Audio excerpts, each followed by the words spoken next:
তারপরে পাশে, পাশে ২ পাশে তাহলে কি? পার্শ্বীয়। এখন কথা হলো যে কিছু ভাজক টিস্যু থাকে যে ২ টার মাঝখানে চাপা খেয়ে গেছে। ২ টা স্থায়ী টিস্যুর মাঝখানে চাপা খেয়ে গেছে। তাদেরকে বলা হয় নিবেশিত। সেই ৩ ভাগ উপরে নিচে ২ পাশে আর কেউ আছে চাপা খেয়ে গেছে। তারা হলো নিবেশিত। শেষ। অবস্থান থেকে আর তুমি আমার অবস্থান বের করে দেখাও। আর কোন অবস্থান থাকতে পারে? উপরে নিচে ডান বাম। এর মধ্যে কই থাকতে পারে? গাছ তো গোল সামনে পিছে হবে না। সামনে পিছে মানেই পার্শ্বীয়। ঠিক আছে? সো তাহলে এখন চলো দেখি। তাহলে এটার একটু ছবি দেখে পড়ি। এটা যেরকম পড়লাম, এটারও তাহলে একটু ছবি দেখে পড়ি। এই যে দেখো, পাশের ছবিটা দেখো। আচ্ছা। সো এখন গেল। প্রাইমারি স্থায়ী টিস্যু থেকে সেকেন্ডারি ভাজক টিস্যু কেমনে তৈরি হয়? ওদের আবার একটা স্টিমুলেশন দেওয়া হয়। ওদেরকে আবার একটা উদ্দীপনা দেওয়া হয়। ওই উদ্দীপনা দেওয়া হলে কিছু স্থায়ী টিস্যু প্রয়োজনের তাগিদে, দরকার পড়ে প্রয়োজনের তাগিদে তখন ওরা হলো সেকেন্ডারি ভাজক টিস্যুতে তৈরি হতে পারে। আচ্ছা, এখন চলো দেখি। এইবার আসো যে এই যে আমরা জায়গাগুলো দেখি। দেখো, শীর্ষক ভাজক টিস্যু। শীর্ষক ভাজক টিস্যু কি একেবারে উপরে আছে, শীর্ষে আছে। দেখো রকেট বাইবনের গাছ। ঠিক আছে? এরপরে দেখো পার্শ্বীয় ভাজক টিস্যু এই যে দুই পাশে আছে। দুই পাশে আছে। সো পার্শ্বীয় ভাজক টিস্যু। আর ইন্টারক্যালেটেড ভাজক টিস্যু এই যে বাকিগুলো হলো ইন্টারক্যালেটেড। দেখো ইন্টারক্যালেটেড সাদাগুলো হলো স্থায়ী। দেখো একটু আমার লেখাটার দিকে মনোযোগ দাও। সাদাগুলো হলো স্থায়ী টিস্যু। ঠিক আছে? সাদাগুলো হলো স্থায়ী টিস্যু। সাদাগুলো হলো স্থায়ী টিস্যু। আর সবুজগুলো হলো ভাজক টিস্যু। তো দেখো, এই হতভাগা মাঝখানের যে হলো স্থায়ী সবুজ যে ভাজক টিস্যু, এই হতভাগা ভাজক টিস্যু কার মাঝখানে পড়ে গেছে? স্যান্ডউইচের মতন হয়ে গেছে। কি? দুইটা স্থায়ী টিস্যুর মাঝখানে পড়ে গেছে। সো স্থায়ী টিস্যুর মাঝখানে পড়ে গেছে যেহেতু, তাহলে এইজন্য এটা শীর্ষক বলা যাচ্ছে না, এটাকে পার্শ্বীয় বলা যাচ্ছে না। যেহেতু দুইটার মাঝখানে এরকম চাপ খেয়ে গেছে, এটাকে বলা হয় নিবেশিত। ধরো যে এই কলমটা এটার মাঝখানে পড়ে গেছে, সো এটাকে কি বলা হয়? নিবেশিত বলা হয়। সো এক্স্যাক্টলি এটাকে বলা হয় নিবেশিত। সেকেন্ডারি ভাজক টিস্যু কি সেকেন্ডারি স্থায়ী টিস্যুতে পরিণত হয়? হ্যাঁ, প্রত্যেকটা কোষই এক সময় ভাগ করা থেমে যাবে। থেমে না গেলে তো সেটা বিশাল বিপদ, ক্যান্সার হয়ে যাবে। ঠিক আছে? সো তাই না? থেমে সবাই যাবে একসময়। বয়স হয়ে গেলে ওই জায়গায়। ওকে। সো এখন তাহলে আমরা এই যে চারটা মানে ৩ টাইপ দেখলাম অবস্থানের ভিত্তিতে, এদের একটু পার্থক্যগুলো পড়ি, উদাহরণগুলো পড়ি। দেখো সবগুলোই আছে এখানে। তাহলে তোমাদের কি মনে হয় শীর্ষকগুলো এই হে আচ্ছা এটা আমি খেয়াল করি না কেন? আচ্ছা, আচ্ছা। হুম, হুম, হুম। এই ১ম প্রশ্নটা হলো খালি হলো একটু ঝামেলা হয়ে গেছে। ঠিক আছে? ১ম প্রশ্নটা একটু ঝামেলা হয়ে গেছে। এটা হলো জায়গাটা একটু চেঞ্জ হবে। ঠিক আছে? এটা হলো জায়গা চেঞ্জ হবে। শীর্ষকটা থাকে অঙ্গের শীর্ষে। বাকি অপশনগুলো ঠিক আছে। শীর্ষক থাকে অঙ্গের শীর্ষে। সো এটা আসলে ভুল করছে এটা। সো শীর্ষক থাকবে কোথায়? শীর্ষক থাকবে শীর্ষে। গাছের মাথায় থাকবে। ওকে। আর নিবেশিত কোথায় থাকবে? নিবেশিত থাকবে ওই যে ২ টা স্থায়ী টিস্যুর মাঝখানে। তো এগুলো হলো দেখা যায় যে এগুলো পর্বমধ্যে থাকে। পর্বমধ্য মানে এই যে এই জায়গাগুলো যেখান থেকে পাতা-টাতা বের হইছে বা ডালপালা বের হইছে ওই জায়গাগুলোতে থাকে। সো এটা হলো পর্বমধ্যে থাকবে। ঠিক আছে? এটা হলো পর্বমধ্যে থাকবে। ওকে। আর পার্শ্বীয় ভাজক টিস্যু কই থাকবে? পার্শ্বীয় ভাজক টিস্যু চারপাশে থাকবে। তো পার্শ্বীয় ভাজক টিস্যু কাণ্ডের পার্শ্বে ভাস্কুলার বান্ডলে থাকে বা চারপাশে থাকে। সো এটাই বলতেছে। আচ্ছা। সো এখন এবার চলো আসি যে এগুলোর ক্ষেত্রে কোষগুলো লম্বা হচ্ছে, এগুলো গোল হচ্ছে, এগুলো আয়তক্ষেত্র হচ্ছে। এটা ব্যাপার না, এটা চেঞ্জ হয় মাঝে, মাঝে। এগুলো চেঞ্জ হতে থাকে লম্বা, গোল, আয়ত। এমন মতো বলে দিও, বইয়ের মতন বললে বেটার। এখন তুমি বুঝো তোমরা তোমাদের কমন সেন্স দিয়ে আমাকে একটু উত্তর করে হেল্প করো যে ভাই এই শীর্ষক ভাজক টিস্যুর কাজ কি মনে হচ্ছে? মোটা করা নাকি লম্বা করা? কি মনে হচ্ছে? হ্যাঁ, আমি সবগুলো যেগুলো দরকার হাতে আঁকাবো, প্যারা খেও না। এটা দরকার নাই হাতে আঁকা। ঠিক আছে? আচ্ছা। লম্বা করে, তাই না? এই যে। সো তার মানে এইটা হলো লম্বা যেহেতু করে তোমাদেরকে একটা নতুন জিনিস বুঝাই। তোমরা হয়তো এই শব্দটা শুনো নাই। একটা গাছ তোমরা দেখছো কিন্তু তোমরা তো দেখছোই ভাই, দেখছো কিনা আর কি বলবো। ধরো মাটি। তো একটা গাছ যখন হলো জন্মায়, একটা গাছ যখন জন্মায় তখন হলো ১ম এ গাছটা হলো আগে এরকম চিকন হয়ে উপরের দিকে উঠতে থাকে। চিকন হয়ে এরকম ডালপালা হয়। ঠিক আছে? চিকন হয়ে এরকম ডালপালা হয়। বেশি বড় ডালপালা হয় না। ছোট গাছ এরকম চিকন হয়ে হয়। এর কিছুদিন পরে কি হয়? এর কিছুদিন পরে হলো গাছটা, এর কিছুদিন পরে দেখবা যে গাছটা হলো বড় হইছে। লম্বা হয়, অতটা এখনো শক্ত-টক্ত হয় নাই এবং হলো ওখানে পাতা তৈরি হয়। ঠিক আছে? ওখানে এরকম লম্বা হয়। তো তার মানে ১ম এ যে লম্বা হয়, এই লম্বা হওয়াটাকে বলে কি জানো? এটা শুনে রাখো। ১ম এ যেহেতু লম্বা হয়, লম্বা হওয়াটাকে বলে প্রাথমিক বৃদ্ধি। তুমি মনে রাখবা যে ১ম এ লম্বা হয় তাহলে প্রাথমিক বৃদ্ধি বলে। ওকে? এটা মনে হয়। হ্যাঁ, দেখো সো এটার সাথে কমন সেন্স কি বলে? যে ভাই লম্বা যেহেতু হচ্ছে তার মানে এই জায়গায় যে টিস্যুগুলো ছিল, ভাজক টিস্যুগুলো সেগুলোই হেল্প করতেছে। তার মানে লম্বা হওয়ার সাথে শীর্ষক ভাজক টিস্যুই মেইনলি হেল্প করে। ইংলিশে যেটাকে বলে এপিক্যাল ভাজক টিস্যু। সো শীর্ষক ভাজক টিস্যুগুলো এখানে হেল্প করে। শীর্ষ ভাজক টিস্যুগুলো হেল্প করে। এখন আরেকটা জিনিস বলে দিই, হ্যাঁ, শীর্ষক। তো তোমরা একটু ঠান্ডা মাথায় ভেবে দেখো তো।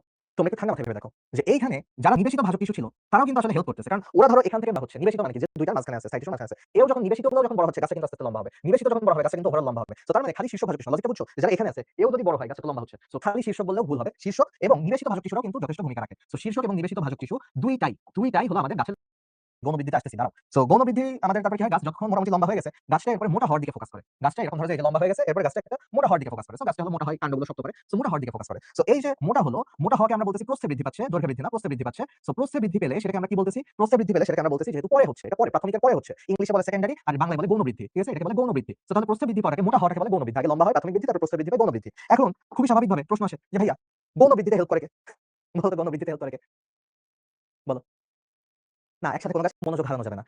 I don't know তোমাদের বাকি ফ্রেন্ড যারা ক্লাস করতেছে, ঠিক আছে ৬০০ জন, ওরা বলতে পারবে যে আসলে কি কিছু বুঝতেছে কিনা নাকি। ঠিক আছে? আল্লাহ মালুম। সো এখন চলো দেখি এটা হলো পার্শ্বীয় ভাজক টিস্যু হেল্প করবে। ঠিক আছে? এটা হলো পার্শ্বীয় ভাজক টিস্যু হেল্প করবে। সো এইজন্য একটু মনোযোগ হারানো যাবে না। যদি মনোযোগ হারায় থাকো এখন রিক্যাপ করার আসলে একটা সুযোগ নাই। কারণ অনেক পড়াশোনা। তাও যদি আমাদের একটু আজকে টপিকগুলো আগে শেষ হয় আমি আবার রিক্যাপ করব। প্যারা নাই, থেকো শেষ পর্যন্ত। বাট রেকর্ডেডটা আবার দেখে নিও। ভাই আমি তোমাদের এই চ্যাপ্টার পড়ানোর জন্য তোমাদের এই চ্যাপ্টার পড়ানোর জন্য অনেক হলো ঘাটাঘাটি করছি যে কেমনে সহজে বোঝানো যায় প্রত্যেকটা ভাজক টিস্যু, কিভাবে ছবি আকারে দেখানো যায় প্রত্যেকটা ভাজক টিস্যু। সো আমি অনেক কষ্ট করে পড়ছিলাম এই চ্যাপ্টার। ইভেন আমি বলব যে আমি এই চ্যাপ্টার খুব বেশি কাজে ভালো ডিটেইলসে পারতাম ব্যাপারটা এরকম না। তোমাদের জন্য আমি এটা পুরোটুকু একেবারে পুরাই ঢেলে সাজায় পড়ছি যেন সব থেকে বেস্ট ক্লাস ইনশাআল্লাহ দিতে পারি।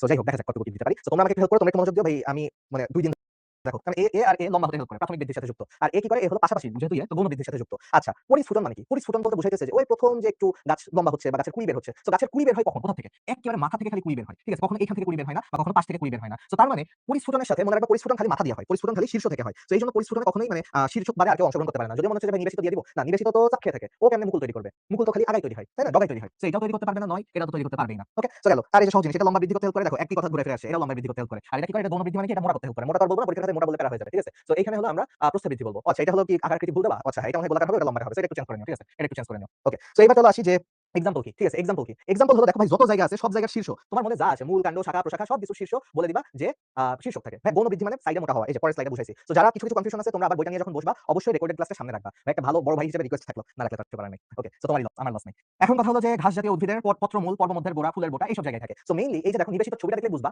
যে এরা থাকে, এটা মনে করো একটা পাতা, কথার কথা। সো এরা থাকে পাতার বোটা বরাবর। এরা থাকে মধ্যপর্ব বরাবর। মধ্যপর্ব নাম শুনে মনে হচ্ছে কিছু একটা মাঝখানে চাপ খেয়ে আছে। সো এই যে দেখো মধ্যপর্ব বলবা, বোটা বলবা, তারপরে পত্রমূল বলবা, মানে হয় কোনো কিছুর গোড়ার দিকে থাকে পত্রমূল, তারপরে হলো কি বলে পর্বের বোটা, ফুলের বোটা, অথবা পর্ব মধ্য। ভাই বলছি নিবেশিত মানে চাপ খেয়ে আছে, নিবেশিত মানেই চাপ খেয়ে আছে। সো তাহলে মাঝামাঝি জায়গায় থাকে, পর্ব মধ্যে থাকে। পার্শ্বীয় ভাই পার্শ্বীয় থাকে ইন্টারফেসিকুলার ক্যাম্বিয়াম আর পর্ক ক্যাম্বিয়াম। এগুলো ডিটেইলসে বললে আর অনেক বড় ক্লাসে পড়া হয়ে যায়। সো আমি এর থেকে ডিটেইলসে আর যাব না। বাট দুইটা ক্যাম্বিয়াম মনে রাখতে পারো যে ক্যাম্বিয়ামের কারণে ওরা পাশে মোটা হতে থাকে। ঠিক আছে? সো গেল। এখন আচ্ছা, সো এখন চলো দেখি। আবুল হাসান স্যারের বইতে উদাহরণ আছে ভাইয়া, উদাহরণ আছে দেখো। বইয়ে প্রাথমিক প্রাথমিক বৃদ্ধিকে পার্শ্বীয় বলছে আর গৌণ বৃদ্ধিকে বলছে নিবেশিত, ভুল লিখছে। বইয়ে তো লেখার কথা না। আমি যতদূর দেখে আসলাম বই তো লেখার কথা না। ভাই 15 মিনিট আছে। এখন আর ব্রেক নিয়ে কি করবা বলো? আচ্ছা। সো এবার আমরা দুইটা আছে ভাইয়া, যারা টায়ার্ড হয়ে গেছে, অনেক টায়ার্ড হয়ে গেছে, আমি আর কষ্ট দিব না। আমাদের হলো আর দুইটা সহজ টপিক আছে। এই সহজ টপিক করলেই শেষ। সেটা হলো যে কোষ বিভাজন অনুসারে আমরা ভাগ করব, আর হলো আরেকটা ভাগ করব এই যে কাজ অনুসারে। তাই না? আমরা উদ্বাস্তু পড়ছিলাম, মনে আছে? আমরা উদ্বাস্তু পড়তেছিলাম। সো উদ্বাস্তুকের মধ্যে আমাদের প্রথম দুইটা শেষ। কোষ বিভাজন আর কাজ একটু সময় দাও। কোষ বিভাজন আর কাজ হলো সবথেকে সহজ। এই প্রথম দুইটা বুঝাইতে যে একটু কষ্ট হয়। কারণ এতক্ষণে তুমি গৌণ বৃদ্ধি বুঝো, প্রাথমিক বৃদ্ধি বুঝো, তুমি বহুত ইন্টেলিজেন্ট হয়ে গেছো। তোমার এখন আর এত প্যারা দিতে হবে না। এই দুটো তুমি সহজেই বুঝে যাবে। তাই না? তোমাকে শুরু করতে আমার একটু প্যারা হইছে। সো এখানে হলো দেখো, এখানে হলো আমরা মোটামুটি সহজ জিনিস, অনেক জঘন্য করে অনেক জিনিসপাতি লেখা রয়েছে। ছন্দ দেওয়া আছে, আমি ছন্দ পড়াইতে এটা পছন্দ করি না। আমি তোমাকে আসলটা পড়াই দিব। ঠিক আছে? আমি তোমাকে আসল জিনিস পড়াই দিব। সো এটা কিসের উপর ভিত্তি করে ভাগ? এটা কোষ বিভাজনের উপর ভিত্তি করে ভাগ। অনেক মজা লাগে দেখতে। বোটানির মধ্যে একটা যদি ভালো চ্যাপ্টার থাকে যে যার প্রতি কোনো রাগ, দুঃখ, ক্ষোভ নাই, দ্যাট ইজ কোষ বিভাজন। তাই না? খুব শান্তি লাগে। আরেকটা হতে পারে ব্রায়োফাইটা, টেরিডোফাইটা। তো যাই হোক, এখন কোষ বিভাজনের উপরে যদি আমরা ভাগ করি, আমরা চলো তোমাদেরকে একটু কি বলে ভেক্টর পড়াই। ঠিক আছে? স্যার ভেক্টর তো না, ঠিক আছে? ধরলাম যে এই বরাবর গেছে। সো এটা হলো এক্স অক্ষ। ঠিক আছে? এক্স বরাবর, ঠিক আছে? এক্স বরাবর গেছে। এরপরে হলো আমাদের এক্স আর ওয়াই অক্ষ আছে। ঠিক আছে? দ্বিমাত্রিক আমরা গতি চ্যাপ্টারও পড়ছি। একমাত্রিক গতি, দ্বিমাত্রিক গতি, ত্রিমাত্রিক গতি। সো তাহলে তাই না? সো তাহলে জেড অক্ষ। এখন আচ্ছা, মধ্যপর্ব মানে কি? গাছের হলো মাঝের কিছু জায়গাকে মধ্যপর্ব বলে। এটা এখন বুঝাইতে গেলে আবার প্যারা খেয়ে যাবো। মানে প্যারা খেয়ে যাবো বলতে টাইম লাগবে। সো আপাতত হলো এইটুকুই বুঝো মধ্যপর্ব। পরে বুঝাবো, অন্য কোনো ক্লাসে টাইম থাকলে বুঝাবো। বিভাজিত হয় দেখো, এটা পুরো ফিজিক্স দিয়ে পড়ানো যায়। এইজন্য এটা পড়াইতে মজা লাগে। মনে করো যে একটা কোষ এখানে আছে। এই কোষটা খালি এই বরাবর বৃদ্ধি পাইছে। মনে করো যে একটা কোষ খালি এক্স অক্ষ বরাবর বৃদ্ধি পাইছে। তো তাহলে এই কোষটা খালি একটা অক্ষ বরাবর বৃদ্ধি পাইছে। এই কি হলো? আচ্ছা। সো একটা কোষ হচ্ছে যে বুকের পাঁজরের মতন। মানে আই ডোন্ট নো কেন মনে হয়েছে যে বুকের পাঁজর কেমন থাকে, তাই না? কঙ্কাল-টঙ্কাল তো দেখছো। তাহলে বুকের পাঁজর এরকম থাকে, বুকের খাঁচা, তাই না? বুকের খাঁচা। সো এটা দেখে মনে হয়েছে যে বুকের খাঁচার একটা পরশুকার মতন। যে বুকের খাঁচা যেরকম একটা পরশুকা থাকে, ধরো যে একটা পরশুকা এরকম থাকে, চিকন, যে বুকের হাড়গুলো একটা 12 জোড়া থাকে না, তাই না? সো বুকের হাড়ের মতন। তো এইজন্য এই জিনিসের নাম দেওয়া হয়েছে কি? এই ভাজক টিস্যুর নাম দেওয়া হয়েছে রিব ভাজক টিস্যু। এই জিনিসের নাম কি দেওয়া হয়েছে? রিব ভাজক টিস্যু। রিব মানে বুকের পরশুকা, সো রিব ভাজক টিস্যু। তাহলে রিব ভাজক টিস্যু একদিক বরাবর বিভাজিত হয়। এরপরে এটা কয় তল বরাবর হচ্ছে? দুই তল বরাবর। সো কাইন্ড অফ এদের বিভাজনটা হয় এক্স অক্ষ বরাবর তো বিভাজন হলো, দিয়ে এদের ওয়াই অক্ষ বরাবর বিভাজন হয়। সো জিনিসটা হলো এরকম হয় কাইন্ড অফ, যে এরা একটা প্লেটের মতন তৈরি করে। দেখো, এরা হলো একটা প্লেটের মতন। আমরা তো জানি যে এরকম এক্স আর ওয়াই অক্ষ বরাবর গেলে কি হয়? সেটা একটা এরকম খালি যার দৈর্ঘ্য প্রস্থ আছে, উচ্চতা নাই। সো মানে একটা প্লেটের মতন, একটা কাগজের মতন, তাই না? এটা হলো একটা রেখার মতন, এটা হলো একটা প্লেটের মতন, যে এরকম একটা সমান একটা তল এক্স আর ওয়াই অক্ষ বরাবর গেছে। সো এটাকে আমরা কি বলবো? এটাকে আমরা বলবো প্লেট ভাজক টিস্যু। এটাকে আমরা বলি প্লেট ভাজক টিস্যু। এটাকে আমরা বলি প্লেট ভাজক টিস্যু। আর যদি আরেকটা হয় যে তিনটা অক্ষ বরাবরই গেছে, এটা আসলে 3D ছাড়া বোঝানো কঠিন, যে তিনটা অক্ষ বরাবরই গেছে। মনে করো যে এই অক্ষ বরাবর গেছে, তারপরে হলো এটা উপরের দিকেও গেছে, গিয়ে হলো এটা জেড অক্ষ বরাবর আসছে, এসে হলো একটা ফুটবলের মতন তৈরি করছে। এটা জেড অক্ষ বরাবর আসছে মানে এটা একটা বল হয়ে গেছে। ঠিক আছে? এটা হলো 2D না, এটা হলো এখন 3D হয়ে গেছে। সো এটা হলো 3D হয়ে গেছে। সো তার মানে এরকম যদি হয় যে একটা বল তৈরি করছে, তার মানে এটা হলো 1D একমাত্রিক, এটা হলো 2D কাগজের মতন, আর এটা হলো 3D। সো এরকম 3 ডাইমেনশনাল, ত্রিমাত্রিক। সো এরকম যদি হয় তখন সেই ক্ষেত্রে এটা যেটা একটা গোল দলার মতন হয়ে গেছে, দলাকে বলা হয় ইংলিশে ম্যাস। তো এই ম্যাস বাংলায় বলছে মাস। তো যাই হোক, উচ্চারণ কি? ম্যাস, ম্যাস ভাজক টিস্যু বলে এটাকে। ঠিক আছে? ম্যাস বা মাস ভাজক টিস্যু বলে। সো টোটাল এই যে আমার 3 প্রকার। এখন কথা হলো যে ভাইয়া বইতে কি লেখা আছে? বই যারা লিখছে তারা একটু ফিজিক্স কম পারে, দুঃখের ব্যাপার। তো তারা লিখছে যে যেই সব কোষ এক তলে বিভাজিত হয়, বলার কথা ছিল এক অক্ষে বিভাজিত হয়, কিন্তু ওরা বলছে এক তলে বিভাজিত হয়। সো আমরা ওইভাবেই বলবো, মাথায় রাখবো এক অক্ষ, কিন্তু বলবো এক তল। এক তলে বিভাজিত হলে তাকে বলবো রিবভাজক টিস্যু। দুইটা অক্ষ বলার কথা ছিল, কিন্তু একটু ফিজিক্স কম পারে, তো বলছে যে দুইটা তলে বিভাজিত হয়, সেটাকে আমরা বলবো প্লেট ভাজক টিস্যু। আর যদি সব তলে তিনটা তলে বিভাজিত হয়, তখন আমরা সেটাকে বলবো ম্যাস ভাজক টিস্যু। এখন কথা হলো যে আচ্ছা ভাই সবই বুঝলাম যে আচ্ছা এটা প্লেটের মতন, এটা রিবের মতন, এটা ধরো প্লেটের মতন খাবার দাবার দিয়ে দিলাম, এটা হলো একটা ডলার মতন। ঠিক আছে? এটাও দিয়ে দিলাম। এখন কথা হলো যে এটা ভাই এক্সাম্পল কি? এক্সাম্পল কি? ওকে, এক্সাম্পল কি? এক্সাম্পল দেখো, এক্সাম্পল মনে রাখা পানির মতন সহজ। আমি জাস্ট একটা টেকনিক বলি, এক্সাম্পল মনে রাখা পানির মতন সহজ। কোনো টেকনিকও লাগবে না, কোনো ছন্দও লাগবে না, পানির মতন সহজ। কি? এইটার ক্ষেত্রে এমন সব এক্সাম্পল দেখবা যেটা নাকি শুনেই মনে হবে লম্বা কিছু একটা। তাহলে লম্বা কিছু একটা তার মানে কি? মূল। বলো তো শিকড় কি? শিকড় হলো মাটির নিচে এরকম লম্বা হয়ে যেতে থাকে না? সো দেখেই মনে হবে যে আচ্ছা তাইলে তো এটা রিবই হবে। প্লেটের মতন তো না, শিকড় কি প্লেটের মতন না, শিকড় তো লম্বা হয়ে মাটির নিচে ঢুকতে থাকে। তাহলে হলো রিব। আচ্ছা, তারপরে আর কি আছে? এরকম রশ্মি নাম শুনছো, একটা জিনিস আমরা নাম শুনবো, মজ্জা রশ্মি। ভাইয়া রশ্মি মানে কি? আলো, তাই না? রশ্মি মানে আলোর মতন জিনিসপাতি। সো মজ্জা রশ্মিগুলো করে কি? ওটা শুনে তো তোমার মনে হচ্ছে যে ও আচ্ছা রশ্মি মানে তো একটা দাগ, তাই না? ছোটবেলায় জ্যামিতিতে পড়ছি রশ্মি, রেখা, রশ্মি। সো তাহলে এই যে মূল, মজ্জা, রশ্মি এরকম যদি লম্বা লম্বা জিনিসের কথা বলে তাহলে সেটা রিবভাজক টিস্যু। ভাইয়া প্লেট কখন বলবো? যখন পাতা, ভাইয়া পাতা তো অনেকে প্লেট হিসেবে ইউজ করা যায়, বা পাতা তো প্লেটের মতন বিশাল বিশাল কলা পাতা কিন্তু খাওয়া যায়। তো পাতাকে একেবারে দুই তল বড়, মানে লাইক কাগজের মতো, সামনে কি ফুটবলের মতো দেখাবে না, সামনে একটা সোজা কাগজের মতো মনে হবে, একটা প্লেটের মতো মনে হবে, একটা পাতলা জিনিস মনে হবে। তো তাহলে এই দুটো জিনিস, পাতা আর ত্বক, পাতা আর বর্ধিষ্ণু ত্বক, এই দুটো জিনিসের কথা যদি বলে তাহলে তুমি বুঝবা, মুখস্থ করা লাগবে না। পরীক্ষার অপশন দেখে তোমার মনে পড়ে যাবে যে ভাই এটা তো তাইলে রিব হবে না, এটা তো পাতলা একটা কাগজের মতো, এটা তো 2 ডাইমেনশনাল, দৈর্ঘ্য আর প্রস্থ আছে। যার দৈর্ঘ্য আর প্রস্থ আছে সেটা হলো প্লেট ভাজক টিস্যু, যার খালি দৈর্ঘ্য আছে, খালি লম্বা লম্বা মনে হচ্ছে সেটা হলো রিব ভাজক টিস্যু। আর যেটা দেখে মনে হচ্ছে, নাম শুনে মনে হচ্ছে ফুটবলের মতন গোল, সেটা হলো ম্যাস ভাজক টিস্যু। এরকম কি আছে? শস্য টিস্যু আছে। দেখো এরকম আছে, শস্য টিস্যু আছে এটার মধ্যে পড়ে। তারপরে এরকম আছে কি? মজ্জা পড়ে এটার মধ্যে পড়ে। ঠিক আছে? তারপরে হলো ভ্রূণ পড়ে এটার মধ্যে, রেণুথলি পড়ে এটার মধ্যে। ঠিক আছে? রেণুথলি, সেগুলো প্রত্যেকটাই যদি তুমি ভাবো, প্রত্যেকটাই হলো ফুটবলের মতো। রেণুথলি, থলি তো ভাই কখনো কি বলে কাগজের মতন হয়? কাগজের মতন জিনিসকে তুমি থলি বলবা? গোল একটা কিছুরে থলি বলবা, তাহলে রেণুথলি। ভ্রূণ তো আমরা বুঝতেছি যে ভ্রূণ তো এরকম গোলই হওয়ার কথা, তাই না? ভ্রূণ তো আর এরকম একমাত্রিক বা দ্বিমাত্রিক কিছু হবে না, তাই না? সো এটা খুবই ইজি, খুবই ইজি, কোনো টেকনিকও লাগে না। এখানে আমি জাস্ট তোমাদের দেখানোর জন্য টেকনিকটা রাখছি ভাই। অনেক মানুষ আছে টেকনিক ইউজ করে পড়বে, ভাই পড়তে পারো, শস্য, ভ্রূণ, রেণুথলি ও কর্টেক্স বলি না, কর্টেক্স এই মজ্জা বলছি, মজ্জার মেডুলা সেমি জিনিস, তো এখানে অ্যাড করে দিই কর্টেক্স। কর্টেক্স হলো কি আমরা নেক্সট ক্লাসে শিখব না, নেক্সট ক্লাসে পরের ক্লাসে শিখব কর্টেক্স কি। সো ভাই তুমি এগুলো চাইলে এই কবিতা তুমি দুদিন পরে ভুলে যাবা, কিন্তু পরীক্ষায় যখন অপশন মনে করবা, যখন তুমি 3টা এক্স অক্ষ, y এক্স এর y অক্ষ আর এক্স ওয়াই জেড অক্ষ 3টা অক্ষ মনে করে পড়বা, দেখবে যে কোনো ঝামেলা হচ্ছে না। যেটা রিভ হলো মজ্জা রশ্মি, আরেকটা আছে মূল, পাতার বহিতক দেখো এটা হলো দুই তল। তো তার মানে আসলে এটা আমি রেকমেন্ড করব যে আমি সবসময় এটা রেখে দিচ্ছি, কেউ যদি সন্দেহ করতে চাও করতে পারো, না আমি রেকমেন্ড করব যে এটা পড়ার কোনো দরকার নাই, ঠিক আছে। এবার আসি লাস্ট এই জিনিসটা, তারপরে বাকি যা থাকবে অল্প একটু সাইড ইস্যু বাকি থাকবে, আমি নেক্সট ক্লাসে পড়াবো। তো প্যারা খেও না, তোমাদের বেশি সময় নিব ব্যাপারটা এরকম না, বাট হলে ভাজক টিস্যুটা একটু মনোযোগ দিয়ে লাস্ট পর্যন্ত দেখে যাও, ঠিক আছে। তো এখন চলো দেখি, এইবার আসি যে লাস্টে আমাদের প্রোটোডান পড়তে হবে, প্রোক্যাম্বিয়াম পড়তে হবে, গ্রাউন্ড মেডিসিন পড়তে হবে। প্রোগ্রাম দিয়ে মনে রাখতে পারো, নাম পড়তে পড়তে আসলে এক সময় আর লাগে না, ঠিক আছে, পড়তে পড়তে এক সময় আর লাগে না সব টেকনিক। সো এখন আমরা যে 3টা শব্দ পড়তেছি, 3টা শব্দকে আমি ভেঙে বলি। দেখো প্রোটো মানে কি, এগুলো ভেঙে পড়লে তুমি পরীক্ষার হলে শব্দ দেখার সাথে সাথে তোমার সব কিছু মনে পড়ে যাবে। ভাই ডান, তোমরা কি কখনো ডার্মা রোলারের নাম শুনছো? দারাজের অ্যাড দেখায়, টিভিতে অ্যাড দেখায় যে ডার্মা রোলার ইউজ করেন, স্কিন অনেক সুস্থ থাকবে, চুল গজাবে, তাই না? সো ডার্মা রোলারের কথা বলে। সো ডার্মা রোলার কি করে, চামড়ার উপর দিয়ে এরকম কাটা কাটা মতো এটা ঘষতে বলে, মানে এরকম নাড়াইতে বলে। সো ডার্ম মানে ত্বক, যদি মানে মনে না থাকে ওইটা দিয়ে বললাম, সো ডার্ম মানে ত্বক, সো এটা হলো আদি ত্বক টাইপের বুঝাইতেছে। প্রো মানে কি, ওই প্রোটো প্রো এগুলো মানে আদি বুঝাইতেছে, ঠিক আছে। ক্যাম্বিয়াম মানে কি, ক্যাম্বিয়াম মানে ভাজক টিস্যু বুঝাইতেছে। সো ক্যাম্বিয়ামের ডিরেক্ট কোনো মানে নাই, সেখানে ভাজক টিস্যু বুঝাইতেছে, এখান থেকে আমাদের কিছু জিনিস পাওয়া যাবে, এটা ভাজক টিস্যু না দিলেও চলে, এটা জাস্ট ক্যাম্বিয়ামের মানে হলো ক্যাম্বিয়াম, আসলে এরকম কিছু মানে নেই। আর গ্রাউন্ড মেরিস্টেম, ভাইয়া গ্রাউন্ড মানে কি, গ্রাউন্ড মানে আমরা জানি ভিত্তি, সো এটাকে ভিত্তি হিসেবে কাজ করবে। মেরিস্টেম মানে ভাজক টিস্যু, সো এটা হলো ভিত্তি দিবে, ঠিক আছে, ভিত্তি তৈরি করবে, ভিত্তির মতন ভাজক টিস্যু, না ভিত্তির মতন ভাজক টিস্যু।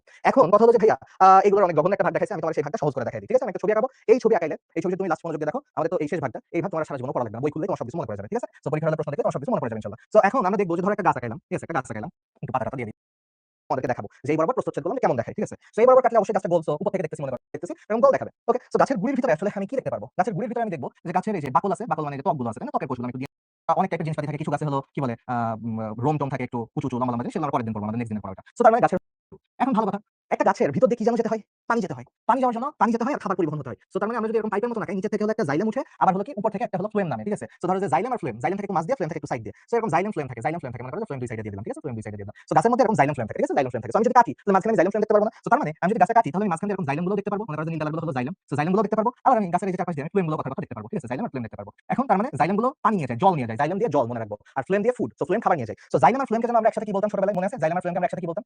জাইলেম আর ফ্লেমকে আমরা একসাথে বলতাম পরিবহন টিস্যু গুচ্ছ বা ভাস্কুলার বান্ডেল, তাই না? কার কার মনে আছে ছোটবেলায় পড়ছি? জাইলেম আর ফ্লেমকে আমরা একসাথে বলতাম ভাস্কুলার বান্ডেল বা পরিবহন টিস্যু গুচ্ছ। ছোটবেলায় পরে রিভিশন দেওয়া আছে। সো ভাস্কুলার বান্ডেল বা পরিবহন টিস্যু গুচ্ছ, পরিবহন টিস্যু গুচ্ছ, পরিবহন টিস্যু, ঠিক আছে, পরিবহন টিস্যু। তো এখন কথা হলো যে ওকে, তোমার এখন কি মনে হচ্ছে না যে কিছু ফাঁকা ফাঁকা লাগতেছে? এই গাছ যদি তুমি এরকম করে একটা চাপ দাও, গাছ কি হবে? গাছ হলো একেবারে কর্মর করে ভেঙে যাবে। তুমি যদি এই গাছের উপর একটা চাপ দাও, এরকম গাছ কর্মর করে বিস্কুটের মতন, চিপসের প্যাকেটের মতন চুপসায় যাবে। মনে হচ্ছে না যে ভিতরে চিপস, বাকিটুকু হলো ফাঁকা আর উপরে চিপসের প্যাকেট, যেরকম চাপ দিলে ভেঙে যাবে। কিন্তু গাছ কি এরকম হয় না। গাছের এই জায়গায় কোষ থাকে, গাছের আরো অনেক কোষ থাকে। সো আমি সেটা সাদা কালার দিয়ে দিই, ঠিক আছে। এই পুরো বাকিটুকু জায়গা ভর্তি থাকে, পুরো বাকি জায়গা ভর্তি থাকে কোষ দিয়ে। কারণ এই যে কোষগুলো যদি না থাকতো গাছটা, তাহলে কি খুব সহজেই দুমড়ায় মুঠড়ায় যেত। তার মানে ভাস্কুলার বান্ডেল আর হলো ত্বক দিয়ে কোনো লাভ নাই যদি মানে এই শক্ত পোরশনটা না থাকতো, মানে সাদা কোষগুলো না থাকতো। এই কোষগুলোর নাম কি তোমার এখন আমি বলতেছি, দেখো দাও তোমরা এমনিতেই বুঝবা। আর অনেকে যারা একটু হালকা হালকা পড়াশোনা করছো তোমরা বুঝতেছো যে আমি আসলে কি বলতে চাচ্ছি, ঠিক আছে। সো একটু ফিল আপ করে দিই, নাহলে খারাপ দেখাবে। সো পুরাটাই কোষ দিয়ে ভর্তি থাকে। এই যে কোষগুলা, আচ্ছা কথা বলতে থাকি নাহলে বোর্ড হয়ে যাবে তোমরা, তোমাদের আবার তোমরা খুব সহজে বোর্ড হয়ে যাও। তো এই যে হলো তোমাদের এই কোষগুলো হলো আসলে ভিত্তি কোষ। কারণ দেখো এই কোষগুলো ভিত্তি হিসেবে কাজ করতেছে। এই কোষগুলো যদি না থাকতো তাহলে স্কিন আর ভাস্কুলার বান্ডেল, ত্বক আর ভাস্কুলার বান্ডেল দুটোই আলাদা হয়ে যেত, তাই না? এরা মাঝখানে সিমেন্টের মতন কাজ করতেছে, এরা মাঝখানে মাটির মতন কাজ করতেছে, যে বাইরে ত্বক ধরে রাখতেছে, ভিতরে ওই পাইপলাইনটা ধরে রাখতেছে। তার মানে ওরা ভিত্তি হিসেবে কাজ করতেছে। সো মাঝখানে যে পোরশনটা এটা ভিত্তি হিসেবে কাজ করতেছে। এখন দেখো আমরা তাহলে তিন টাইপের জিনিস পাই, ঠিক আছে। না মোট খালি চোখে আমরা জাইলেম ফ্লেম দেখতে পারবো না, হালকা হয়তো দেখা যাবে, মাইক্রোস্কোপের আন্ডারে ভালো বোঝা যায়, ঠিক আছে। সো এখন কথা হলো যে তিন টাইপের টিস্যু পেলাম আমরা, ঠান্ডা মাথায় চিন্তা করো, তিন টাইপের টিস্যু পেলাম। ত্বক, ত্বক হলো প্রোটেকশন দিচ্ছে, জাইলেম ফ্লেম ভাস্কুলার বান্ডেল বা পরিবহন টিস্যু, ওরা পাইপলাইন পানি খাবার নিয়ে আসা যাওয়া করতেছে, আর মাঝখানে গুলো হলো ওরা শক্ত রাখতেছে, ভিত্তি করে দিচ্ছে। এগুলো হলো ভিত্তি টিস্যু, ঠিক আছে, এগুলো হলো ভিত্তি টিস্যু। তোমার মনে হতে পারে যে তিন টাইপের টিস্যু কোনটা কই থেকে আসতেছে, তোমার মনে হয়তো হচ্ছে না। তার মানে কাজ হলো তিন রকমের। দেখো কাজ কয় রকমের, কাজ হলো তিন রকমের। তোমরা যদি একটু মনোযোগ দিয়ে খেয়াল করে থাকো তোমরা দেখবা যে কাজ তিন রকমের। কি কি তিন রকমের কাজ? ফার্স্ট অফ অল এক রকমের কাজ হলো রক্ষা করা, প্রোটেকশন দেওয়া। এক রকমের কাজ হলো পানি পরিবহন করা, খাবার পরিবহন করা। আরেক রকমের কাজ হলো সবাইকে একসাথে ধরে রাখা। সো এইবার তোমাদের কনফিউশন ক্লিয়ার করে দিই, আমাদের পড়া শেষ। এই যে 5 মিনিট এক্সট্রা নিছি আর নিবো না এক্সট্রা। সো এই যে দেখো পড়া শেষ। এই ত্বকীয় টিস্যু আসে প্রোটোডার্ম থেকে। তোমরা যতক্ষণ প্রোটোডার্ম করে ভাবতেছিলা কি হবে, এই যে ডার্ম যেহেতু, তার মানে এই হলো এর কাইন্ড অফ পূর্বপুরুষ। তো এই ডার্ম থেকে আসতেছে, প্রোটোডার্ম থেকে আসতেছে ত্বকীয় টিস্যু। 100% পড়া ক্লিয়ার। এবার দেখো প্রোক্যাম্বিয়াম পড়ছো না? এই যে ক্যাম্বিয়াম, প্রোক্যাম্বিয়াম হলো এই ভাস্কুলার বান্ডেলের পূর্বপুরুষ, মানে জাইলেম ফ্লেমের পূর্বপুরুষ। সো এখান থেকে আসতেছে জাইলেম ফ্লেম। আর তুমি একটু আগে গ্রাউন্ড মেরিস্টেম পড়লা না? গ্রাউন্ড মেরিস্টেম মানে কি? ভিত্তিভাজক টিস্যু। সো এই যে গ্রাউন্ড মেরিস্টেম বলার ভিত্তিভাজক টিস্যু যাই বলো না কেন, ওই জায়গা থেকে গ্রাউন্ড মেরিস্টেম থেকে আসতেছে, এটা হলো এই ভিত্তি টিস্যুর পূর্বপুরুষ। সো এখান থেকে আসতেছে ভিত্তি টিস্যুগুলো। ভিত্তি টিস্যুর ভিতরে কর্টেক্স আছে আর মজ্জা আছে। কর্টেক্স মানে বাইরের অংশগুলো, এই যে বাইরের গুলো হলো কর্টেক্স, ভিতরের গুলো হলো মজ্জা। ভিতরে যে সাদা সাদা দেখতেছো। সো তার মানে আমি জাস্ট একটু বলার জন্য লিখে দিচ্ছি, এখানে হলো কর্টেক্স আছে আর মজ্জা আছে, কর্টেক্স আছে আর মজ্জা আছে। সো দুইটা, বাইরের গুলো হলো কর্টেক্স, ভিতরে থাকে মজ্জা। আমরা নেক্সট দিনে নিতে পড়বো, তোমরা জানো কর্টেক্স আর মেডুলা। কর্টেক্স হলো বাইরের পোরশনে কর্টেক্স বলে, ভিতরের পোরশনে মেডুলা বলে। ওকে, সো গেল। সাদা কোষগুলো কি স্থায়ী টিস্যু কিনা? সাদা কোষগুলো স্থায়ী হয়ে যায় যখন এরকম সাদা হয়ে গেছে। আচ্ছা, যখন হ্যাঁ সিকিউ কিরকম আসে এটার জন্য তোমাদের সিকিউ ক্লাস দেখা লাগবে। সিকিউতে মাঝে মাঝে চারটাই লিখতে বলে, মাঝে মাঝে হলো যেকোনো দুইটা করতে বলে বা তিনটা করতে বলে। সো করতে হবে চারটাই আসলে, ঠিক আছে। কারণ কোন দুইটা যে বলবে এটা আসলে ঠিক নাই। ওকে, সো তাহলে আমরা দেখো আমাদের কিন্তু পড়া শেষ, দেখো আমাদের কিন্তু পড়া শেষ, দেখো আমাদের কিন্তু পড়া শেষ। আর এখানে যেটা আছে এটা আমাদের বইতে দাও, দেখো আমরা পড়ে ফেলছি। আমি জাস্ট একবার রিক্যাপ করব। দেখো প্রোটোডার্ম থেকে আসছে ডার্মাল টিস্যু, ডার্মাল টিস্যু থেকে আসছে এপিডার্মিস, একই কথা ঘুরে ফিরে। তার মানে প্রোটোডার্ম থেকে ত্বক তৈরি হচ্ছে, সহজ ভাষায় প্রোটোডার্ম থেকে আচ্ছাদনকারী কোষ, ত্বক এগুলো তৈরি হচ্ছে। ওকে, গ্রাউন্ড মানে কি? ভিত্তি। সো ভিত্তি থেকে গ্রাউন্ড মেরিস্টেম থেকে গ্রাউন্ড টিস্যু তৈরি হচ্ছে, এগুলো হলো কোলেনকাইমাস, প্যারেনকাইমাস, স্থায়ী টিস্যু, বিভিন্ন রকমের স্থায়ী টিস্যু। এটা আমরা পড়ছি না, মানে যখন স্থায়ী টিস্যু পড়বো তখন দেখবো যে কোলেনকাইমাস, প্যারেনকাইমাস। আর দেখো তো প্রোক্যাম্বিয়াম কি বলতো, এখান থেকে ভাস্কুলার বান্ডেল আসবে। পড়া কিন্তু আমাদের শেষ। ভাস্কুলার বান্ডেলে জাইলেম ফ্লেম আছে, তোমাদের হয়তো এগুলো বুঝতে একটু প্যারা হবে, এগুলো না পড়লেও চলবে। তোমরা ডিরেক্ট বলে দিবা যে জায়গা থেকে জাইলেম ফ্লেম আর ক্যাম্বিয়াম আসে, জাইলেম ফ্লেম আর ক্যাম্বিয়াম আসে। এক্সাম্পল গুলো পড়লে পড়তে পারো, এই চারটা তোমরা না পড়লেও চলে, তোমাদের জন্য একটু অ্যাডভান্স লেভেল হয়ে যায়। স্থায়ী টিস্যু থেকে আমরা নেক্সট দিন পড়বো স্থায়ী টিস্যু। যদি পড়তে চাও ভালো করে তাহলে নেক্সট দিন শুরুতেই চলে এসো আর হলো ভাজক টিস্যু একবার রিভিশন দিয়ে এসো যতটুকু পড়ালাম। কারণ তুমি যদি ভাজক টিস্যু পড়ে আসো, আমার দেখো সাইড টিস্যু পড়াইতে 2 সেকেন্ড লাগবে। 2 সেকেন্ড না 2 মিনিট লাগবে। কেন 2 মিনিট লাগবে? কারণ যা ভাজক টিস্যু তার উল্টা নেগেটিভ করে দিলে সেটা সাইড টিস্যু হয়ে যাবে। ডান? ওকে, পড়া ক্লিয়ার? আচ্ছা। সো তাহলে আমাদের হলো এখানে খালি আজকের ক্লাসে আমাদের সাইড টিস্যু গুলো বাকি থাকতেছে। সাইড টিস্যু খুবই সহজ, সাইড টিস্যু আর ভাজক টিস্যুর পার্থক্য। এখানে কিছু হলো ইম্পোর্টেন্ট কোশ্চেনস গুলো আছে। সো ইম্পোর্টেন্ট কোশ্চেনস এর কিছু পোরশন এগুলো স্ক্রিনশট নিতে চাইলে নিতে পারো বা পিডিএফ আসলে দিয়ে দেওয়া হবে। সো যেগুলো আমি সাইড টিস্যু পড়াই নাই সেগুলো হলো নেক্সট দিন পড়াই দিব, সেগুলো এড করা থাকবে। সো গেল। তাহলে আশা করি স্ক্রিনশট নিছো। তারপরে হলো আমাদের আর কি আছে, আর কিছু ইম্পোর্টেন্ট কোশ্চেনস আছে। সো দেখে নিও। এগুলো একটা স্ক্রিনশট নিতে চাইলে যারা নেওয়া তারা নিয়ে ফেলছো আশা করি। এই যে দেখো তোমাদের সিকিউ দেখাই। সিকিউতে দিছে অবস্থানের ভিত্তিতে আর টিস্যু প্রকারভেদ লিখো। আর টিস্যু আগে কি বোঝা লাগবে? আর টিস্যু হলো ভাজক টিস্যু। সো ভাজক টিস্যু খালি অবস্থান। অবস্থান কি শীর্ষক, নিবেশিত আর হলো পার্শ্বীয়। ডান?